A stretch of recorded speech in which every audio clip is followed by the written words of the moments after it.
Monsieur le Président, merci de recevoir TV5 Monde à Dakar pour le premier numéro de l'année du magazine « Et si vous me disiez toute la vérité ?» et comme le veut la tradition au Sénégal, Déwénéti. Fakel Dewen, je suis très heureux à mon tour de vous souhaiter une bonne et heureuse année 2014 à vous, à votre équipe et à TV5. Il y a un an, Monsieur le Président, a été lancée l'opération Serval au Mali. Il y a un mois, alors que se tenait le sommet sur la paix et la sécurité à Paris, démarrait l'opération Sangaris en République centrafricaine.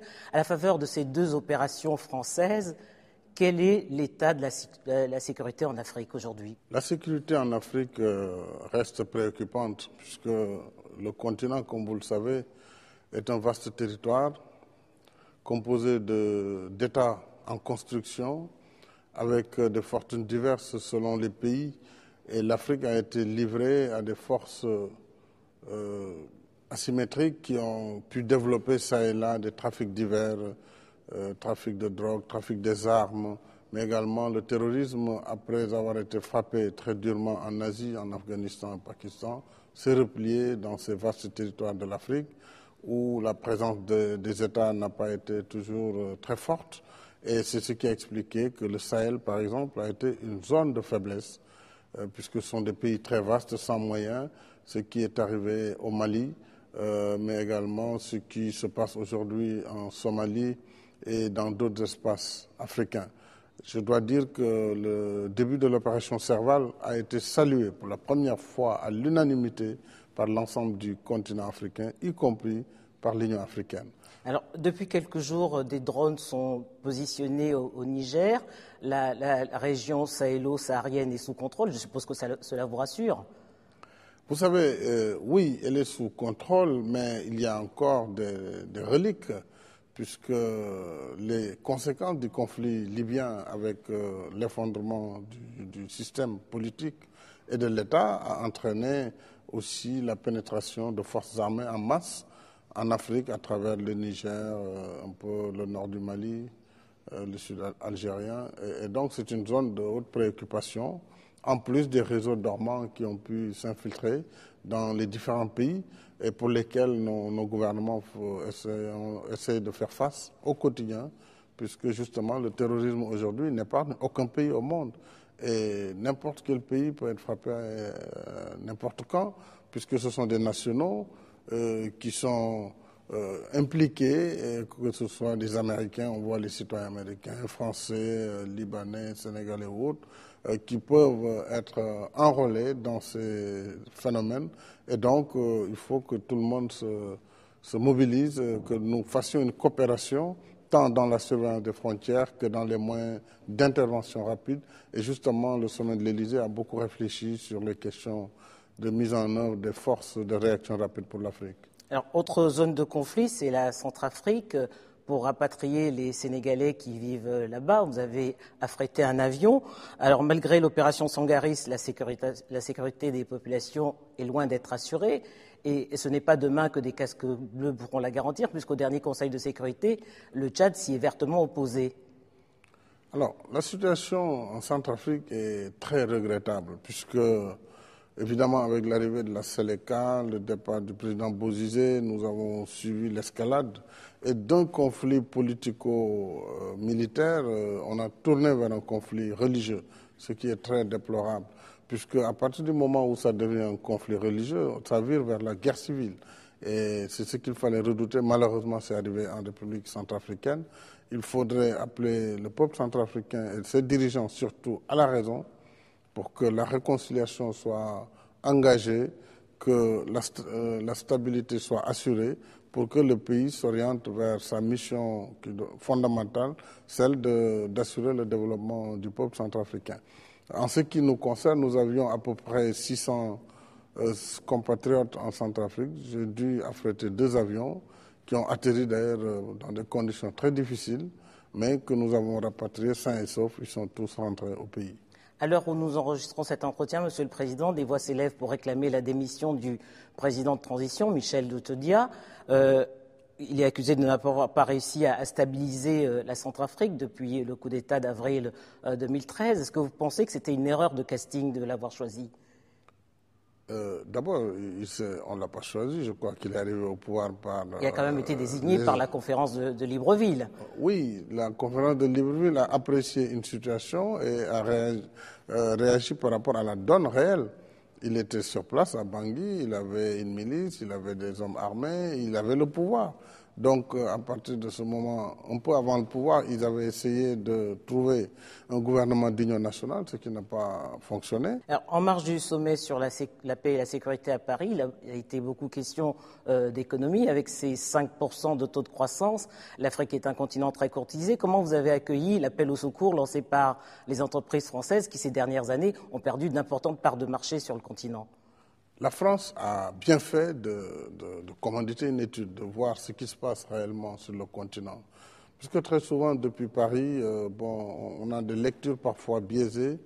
Et elle a compris que les choses sont en train de bouger en Afrique. Et de bouger pas toujours dans le sens de ses intérêts aussi, malgré sa présence, on le voit, militaire, politique, historique.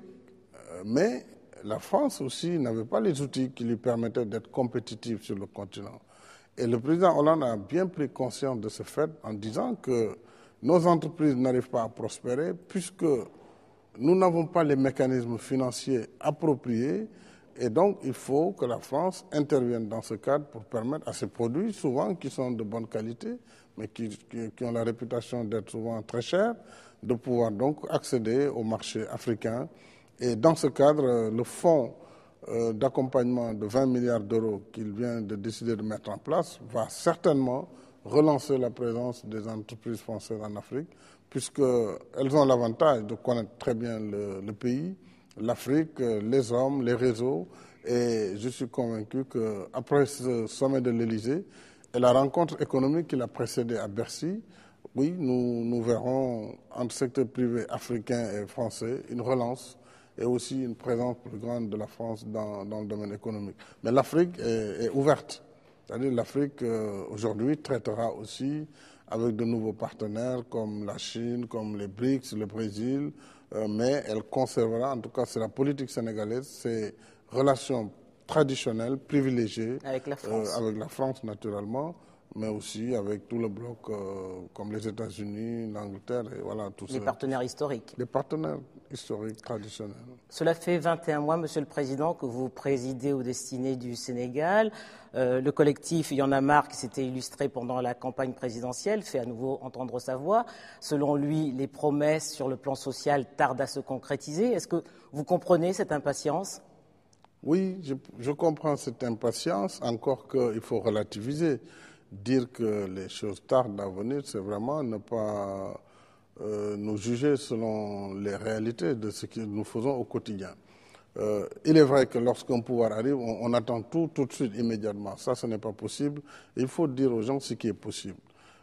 En 21 mois, la première urgence pour moi, c'était d'abord de réinstaurer l'état de droit dans ce pays, de faire en sorte que les citoyens soient égaux devant la loi, de combattre une certaine injustice sociale et veiller à ce que le peu de richesse qui existe dans ce pays soit relativement équitablement réparti. Donc c'est ce que j'ai appelé comme premier point de mon programme à l'époque, lutter contre les inégalités sociales.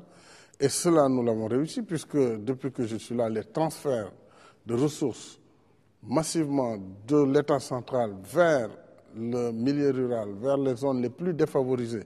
Puisque quand on parle de pauvreté en Afrique, il faut aussi voir la cartographie de cette pauvreté dans chaque pays. Vous verrez que dans certaines zones, dans certaines villes, dans les capitales, certes, il y a une pauvreté, mais elle se dessine. Et il y a des zones d'extrême pauvreté. Donc j'ai voulu d'abord attaquer cette extrême pauvreté en mettant en place des dispositifs sociaux très clairs. D'abord, une politique de bourse pour les familles pauvres qui ont des revenus inférieurs à 200 € par an. J'ai lancé en même temps une politique de couverture maladie universelle, puisqu'au Sénégal, sur 100 personnes, il n'y a que 20 qui ont une couverture maladie, c'est-à-dire qui sont dans le secteur formel. Les 80% n'ont aucune possibilité de se faire soigner. Donc il faut attaquer ces problèmes. Et donc, après l'état de droit, la remise en ordre de ce que j'ai appelé l'égalité des citoyens devant la loi, le fait qu'aujourd'hui l'argent facile ne peut pas prospérer puisqu'il faut que l'on comprenne que le développement du pays se fera par le travail et non pas par des raccourcis, ça et là et ça. Un de vos thèmes de campagne, ça a été la lutte contre la corruption et on peut se féliciter que la Cour de répression de l'enrichissement illicite a été relancée. Mais est-ce que vous comprenez pourquoi certains partisans de votre prédécesseur, Abdoulaye Wade, pour ne pas le nommer, disent que c'est presque de l'acharnement parce que malgré tous les cadres du PDS qui sont inquiétés, il n'y a que seul Karim Wade qui a été arrêté. Le principe donc, c'est que une fois que cette Cour qui a vocation à réprimer l'enrichissement illicite est mise en œuvre, elle s'est saisie. Et elle a eu à instruire un certain nombre de dossiers, dont celui de M. Wade, et aussi d'autres dossiers. Mais parallèlement à l'action de la Cour de répression, j'ai engagé d'autres efforts, d'autres actions. La première, c'est que nous avons la Haute Cour de justice qui est compétente pour juger des anciens ministres qui ont le privilège de juridiction. Au niveau de la Haute Cour de justice, des résultats d'audit ont été faits et seront transférés à cette Haute Cour de justice. Ceux qui n'ont pas bénéficié du privilège de juridiction sont pour le moment arrêtés et mis en prison. Donc il y a plusieurs personnes qui ont été arrêtées. Il ne faut pas dire qu'il n'y a qu'une personne qui est arrêtée. C'est tout à fait faux. Ensuite, il n'est pas juste de dire que tout le monde est inquiété parmi les anciens pas tous, dignitaires. Ils sont nombreux quand même à être inquiétés. Non, pas du tout. Je ne le pense pas, parce que quand même le PDS a eu plus de 100 ministres dans le passé, pendant les 12 dernières années de gestion du Parti démocratique sénégalais. Je ne crois pas que ce soit un acharnement. Évidemment, ça, c'est un slogan politique qu'on peut poser. Moi, je fais fondamentalement confiance à la justice du Sénégal. Je ne le dis pas simplement, puisque je suis aujourd'hui président de la République. Moi-même, j'ai été accusé de blanchiment d'argent quand j'ai été opposant par le PDS. Le dossier, c'est les juges qui l'ont traité et complètement... Donc vous faites confiance à la justice sénégalaise? Totalement. Mais je suppose que cette arrestation... Je la laisse travailler. Vous la laissez travailler? Je la laisse travailler. Mais je présume que cette arrestation de Karim Wade n'a pas amélioré vos rapports avec Abdoulaye Wade? Oui, certainement. Mais vous savez, curieusement, moi j'ai beaucoup d'affection pour le président Abdoulaye Wade. Parce que, quel que soit... Vous étiez un peu son fils spirituel à un moment. Oui, absolument. Et ça, je ne peux pas le récuser. Et j'ai toujours de l'affection pour lui, pour ce qu'il a fait, pour ce pays, pour son combat dans la vie. Parce qu'il a eu un parcours quand même exceptionnel. Malheureusement, à la sortie, ça a été raté, mais cela n'enlève en rien son mérite, son combat de 26 ans d'opposition. Étant président aussi, il a fait ce qu'il a pu, il a amorcé, il a fait sa part de travail. Aujourd'hui, c'est à moi de continuer ce travail et demain, mon successeur continuera. Ainsi va la vie. En revanche, vos rapports avec le président Abdou Diouf sont excellents. Je me suis laissé dire qu'il avait d'ailleurs beaucoup d'affection pour vous. Oui, je crois qu'il a montré beaucoup d'affection pour moi, ce que j'apprécie hautement. J'ai la même affection pour lui. Je viens de vous dire que j'ai aussi une affection pour le président Wade. Le président Diouf, c'est que tout de suite le courant est passé. Avant même que je ne sois président, nous avons eu ces rapports. Déjà, quand j'étais à l'Assemblée nationale, chaque fois qu'on a eu l'occasion de nous rencontrer, il m'a prodigué des conseils. Par rapport à son style, je crois que nous nous sommes tout naturellement appréciés mutuellement. En 2012, Monsieur le Président, c'est une alliance de partis politiques qui vous a porté au pouvoir. Un de vos alliés, Idrissa Seck, a choisi de rompre cette alliance. Les fiançailles ont été de très courte durée. Est-ce que vous le déplorez? Oui, je le déplore, mais en même temps, je l'accepte puisque c'est ce qui devait se passer. Puisque je pense qu'en politique aussi, on ne peut pas faire l'unanimité. Il faut être réaliste. Je sais que pour qui aussi j'ai. Mais moi, on a des ennemis, mais ça vaut quand même. Non, ce n'est pas des ennemis, c'est des adversaires. Mais en politique, il faut aussi des adversaires de taille. Sinon, il n'y a pas de challenge. À vaincre sans péril, on triomphe sans gloire. Je crois que le sens d'une belle victoire, c'est d'avoir en face des adversaires de taille. Et je crois qu'il en est un. Il a accompagné ma candidature au second tour, comme l'ensemble des candidats. Nous tous, du reste, nous nous étions engagés pour le départ du président Wade à accompagner le candidat qui arriverait en tête. J'ai été ce candidat. Il a donc rejoint le le peloton de tous les candidats et ensemble nous avons été au second tour. Mais très vite, effectivement, il est apparu des divergences, notamment, voilà, parce qu'on ne peut pas aussi accompagner un pouvoir et le critiquer en même temps. Donc autant constater que ça ne peut pas continuer et puis que chacun reprenne sa liberté. Mais tout cela dans une adversité républicaine et démocratique et saine. Monsieur le Président, au nom de la Teranga, le Sénégal accueille depuis 1990 l'ancien président du Tchad, Hissène Habré. Après moult procédures, il sera enfin jugé au Sénégal. C'est une décision que certains de vos pairs vous reprochent. Je pense que ceux qui me le reprochent, en réalité, n'ont pas la bonne lecture du cas du président Habré. Puisque d'abord, j'ai trouvé un dossier pendant. Le Sénégal a été mandaté par l'Union africaine, sous le président Abdoulaye Wade, qui s'était engagé en effet à exécuter ce mandat de l'Union africaine. Ce mandat disait que nous en avons assez de voir nos dirigeants expatriés, jugés à l'extérieur. Donc il fallait que l'Afrique s'organise.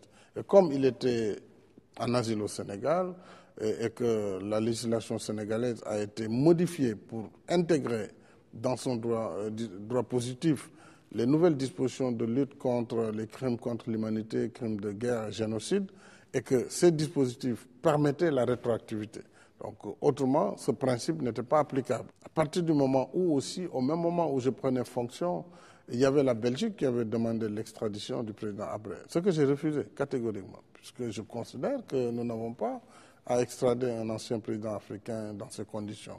Mais on ne peut pas ne pas l'extrader et ne pas le juger en même temps. Mais il aurait pu être jugé au Tchad. Mais au Tchad, il a été jugé et condamné à mort. Ça veut dire que s'il était rentré au Tchad, il aurait été certainement exécuté. Le juger au Sénégal lui permet au moins d'avoir la dignité, d'avoir un procès équitable, juste, qui respecte les droits de la défense, et c'est ce qui va se passer. Et je veillerai personnellement à ce que tous ces droits soient respectés dans un procès équitable. Je pense qu'on devrait plutôt féliciter le Sénégal. Autre ancien président qui vit en exil au Sénégal, c'est l'ancien président du Mali, Amadou Toumani Touré. Il est accusé de haute trahison par le nouveau pouvoir malien. Vous avez là, Monsieur le Président, sur les bras deux autres très encombrants. Oui, lorsque je suis arrivé au pouvoir, la semaine qui a précédé, il y a eu le coup d'État au Mali qui a vu chuter le président Amadou Toumani Touré, qui, par la suite, devant le développement de l'insécurité, s'est réfugié à l'ambassade du Sénégal à Bamako. Il y est resté presque une semaine avec sa famille. Et je venais de prendre le pouvoir, à peine 10 jours. J'avais saisi à l'époque les autorités de la transition. La transition, le capitaine Sanogo, et aussi le président Dioncounda Traoré qui venait d'arriver pour lui dire le président ATT était dans notre ambassade. Je pense qu'il serait bien pour sa sécurité, celle de sa famille, et pour la sécurité au Mali, peut-être de le faire partir. Moi, j'étais prêt à lui envoyer un avion pour qu'il soit... C'est ce que vous avez d'ailleurs fait. Ce que j'ai fait, non sans difficulté. J'avais saisi le président Ouattara, le président de la CEDEAO, le président Blaise, pour leur donner l'intention. Ils m'ont encouragé et nous sommes allés le récupérer. Et depuis lors, il est à Dakar. Donc, par la suite, tout ce qui s'est passé au Mali, nous l'avons suivi. Maintenant, je n'ai pas d'appréciation à faire sur une position du gouvernement malien par rapport à l'ancien président, mais j'ai échangé avec le président Ibrahim Boubacar Keïta. Il sait qu'il est au Sénégal. Le Sénégal est un pays d'accueil, un pays d'asile, et je souhaite simplement que les choses se fassent sans remettre en cause la stabilité du Mali, qui est un pays voisin au Sénégal. Nous avons nos troupes au Mali. Nous venons de perdre récemment 2 soldats à Kidal. Donc ce qui se passe au Mali nous importe, puisqu'il y va aussi de notre sécurité. Mais je crois savoir que voilà, des solutions seront trouvées qui éviteront en tout cas au Sénégal et au Mali d'avoir la moindre divergence sur ce dossier. En novembre prochain, Monsieur le Président, Dakar va accueillir le 15e sommet de la francophonie. La francophonie, c'est tout ce qu'elle doit au Sénégal. Le premier président, Léopold Sédar Senghor, était un des pères fondateurs. Le second président, Abdou Diouf, préside depuis 12 ans avec brio l'OIF. Vous, le 4e président, hôte de ce 15e sommet, avez là une responsabilité historique. Je me réjouis de cet héritage, puisque le Sénégal, effectivement, est un pays à part dans l'organisation de la francophonie. du fait justement de ce rappel historique, le rôle de Senghor, de ses contemporains qui ont lancé la francophonie, le président Bourguiba et des présidents français d'alors. La francophonie, c'est aujourd'hui l'Afrique surtout, puisque nous avons le plus de locuteurs sur le plus de francophones, locuteurs francophones, et l'avenir aussi de la francophonie, je pense, forcément passera par l'Afrique. Et après le président Senghor et son apport très qualitatif dans le développement de la langue française et de la francophonie, qui va au-delà de la langue, mais qui implique l'ensemble des valeurs que nous avons en commun, la démocratie, l'humanisme et aussi la solidarité. Le président Abdou Diouf a quand même porté très haut le flambeau de la francophonie et permis à l'organisation d'être quasiment après l'ONU l'organisation internationale la plus importante. Pendant 12 ans, il a porté ce flambeau et au moment où il doit quitter, j'avais souhaité que le Sénégal accueille le sommet pour lui rendre l'hommage mérité et surtout donner une impulsion nouvelle par rapport à l'avenir de la francophonie. Et le sommet de Dakar sera, j'en suis sûr, un sommet qui va réfléchir également sur des problématiques liées aux femmes et aux jeunes. Bon, justement, à propos des femmes, voilà, ce sommet va être consacré à leurs droits, mais elles sont toujours très peu nombreuses à occuper des postes de responsabilité. Et puis les femmes reprochent aux dirigeants politiques que vous êtes d'avoir toujours la parité comme un vœu pieux. Non, ça n'est pas vrai au Sénégal. Au Sénégal, la parité n'est pas un vœu pieux. Non seulement elle est... La parité, c'est 50-50, Monsieur le Président. Oui, mais au Sénégal, est-ce qu'on les a atteints? Nous avons une parité sur les postes électifs. C'est systématique. Aucune liste n'est recevable si elle ne respecte ce principe. Ce qui a fait d'ailleurs que lors des dernières élections, nous avons 47% de femmes au lieu de 50%. Pas 50%. Mais pourquoi? Puisque nous avons un scrutin proportionnel où vous avez des listes qui ont eu un député chacun et la tête de liste, dans ce cas, a été assumée par des hommes.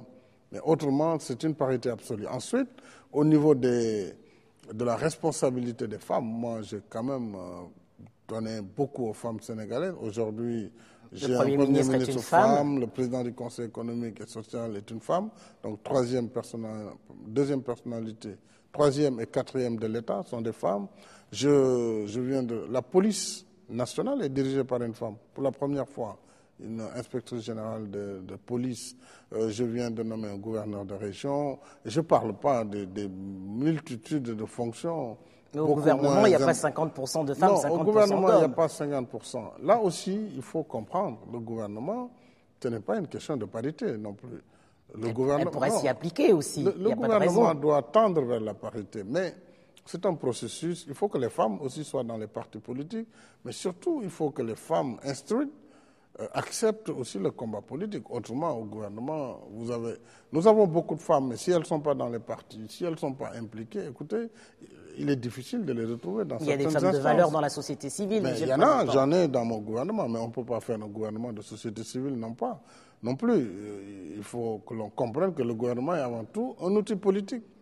Donc, on peut associer la société civile, mais on ne peut pas former un gouvernement d'éléments qui ne sont pas politiques. Ça n'existe dans aucun pays au monde. C'est pas ce que je vous demandais, Monsieur le Président.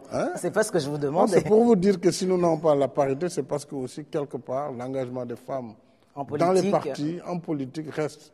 Et moi, j'encourage cela. Pourtant, elles sont majoritaires. Et à la base, elles sont les plus importantes, elles sont les plus dynamiques pour la mobilisation politique. Monsieur le Président, cet entretien tire à sa fin. En 2014, qu'est-ce qu'il faut souhaiter pour le Sénégal? 2014, je souhaite que ce soit l'année de la confirmation et de la réalisation de nos projets ambitieux. Je viens de lancer un plan économique très important, ce que j'ai appelé le plan Sénégal émergent. J'ai trouvé un programme économique qui a été mis en place avec l'accord de nos partenaires. Je suis venu avec mon programme Yoonu Yokkute, qui est le chemin du véritable développement. Nous avons fusionné ça nous avait donné la stratégie nationale de développement économique et social, qui a été accompagnée, mais qui était une stratégie basée sur 5 années, 2013, 2018, 2017. J'ai couplé cette stratégie nationale au plan Sénégal émergent, qui a un pas de temps sur 10 ans, avec une ambition de croissance au moins de 7%, ce qui est tout à fait à notre portée si nous engageons les réformes. Et dans la gouvernance, je viens de mettre un instrument extrêmement important qui va étudier notre gouvernance à nous, l'OFNAC, qui est l'Office national de lutte contre la fraude et la corruption. Et cet OFNAC a des pouvoirs étendus et rendra compte directement à la justice de ces investigations. Et ce plan Sénégal émergent sera présenté à la communauté internationale à Paris lors du groupe consultatif qui aura lieu les 24 et 25 février prochains. Et nous avons défini des projets prioritaires, des secteurs prioritaires comme l'agriculture, les infrastructures, le tourisme, avec une matrice de projets bien maîtrisée qui, si elle est mise en œuvre, devra permettre au Sénégal d'atteindre l'émergence dans un horizon 2025. Bien avant. Et à vous, Monsieur le Président, qu'est-ce qu'il faut souhaiter? Il faut me souhaiter la santé et puis la lucidité de conduire le Sénégal à bon port. En tout cas, c'est mon ambition et au quotidien, je me bats pour que ce pays avance parce que c'est un pays quand même qui a beaucoup de richesses. Et certes, les richesses ne sont pas naturelles, mais il y a beaucoup de talent, il y a beaucoup d'opportunités. Il faut mettre tout cela en marche. Et je m'emploie en tant que capitaine d'équipe de conduire cette dynamique. Merci, Monsieur le Président. C'est moi qui vous remercie.